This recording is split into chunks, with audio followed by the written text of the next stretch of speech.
ఏపీలో త్వరలోనే నూతన ప్రభుత్వం ఏర్పాటు కానుంది. ఏపీ ముఖ్యమంత్రిగా చంద్రబాబు ప్రమాణ స్వీకారం కోసం ఏర్పాట్లు జెట్ స్పీడ్తో పూర్తవుతున్నాయి.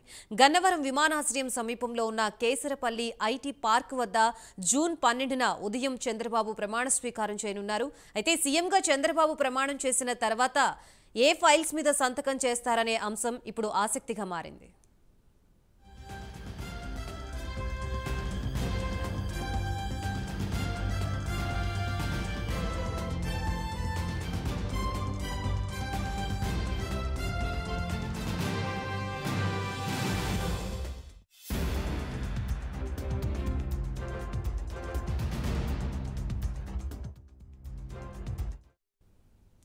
ఎన్నికల ప్రచారంలో భాగంగా చంద్రబాబు నాయుడు ప్రకటించిన మేరకు ఈ 3 ఫైళ్ల మీద చంద్రబాబు సంతకాలు చేసే అవకాశాలున్నాయి.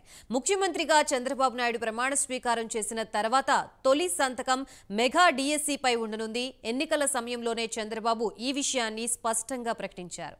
వైసీపీ మెగా డిఎస్సీ అంటూ మోసం చేసిందని, తాము అధికారంలోకి రాగానే తొలి సంతకం మెగా డిఎస్సీ పైనే ఉంటుందని ఎన్నికల ప్రచారంలో ప్రకటించారు.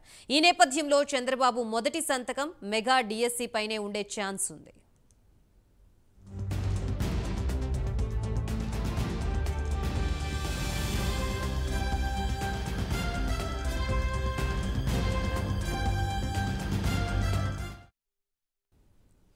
ఇక రెండో సంతకం ఏపీ ల్యాండ్ టైటిలింగ్ యాక్ట్ రద్దుపై ఉండే అవకాశం ఉంది. ఈ విషయాన్ని కూడా టీడీపీ అధినేత అనేక బహిరంగ సభల్లో ప్రకటించారు. ల్యాండ్ టైటిలింగ్ యాక్ట్ పేరుతో వైసీపీ ల్యాండ్ గ్రాబింగ్ యాక్ట్ తీసుకొచ్చిందంటూ అప్పట్లో టీడీపీ విమర్శించింది. మరో కీలకమైన ఎన్నికల హామీ పింఛన్ల పెంపు. టీడీపీ కూటమి అధికారంలోకి వస్తే పింఛన్ని 4000కు పెంచుతామని ఎన్నికల ప్రచారంలో కూటమి హామీ ఇచ్చింది. ఈ నేపథ్యంలో పింఛన్ల పెంపుపై చంద్రబాబు మూడో సంతకం చేసే అవకాశం ఉన్నట్లు టీడీపీ వర్గాల్లో చర్చ సాగుతోంది.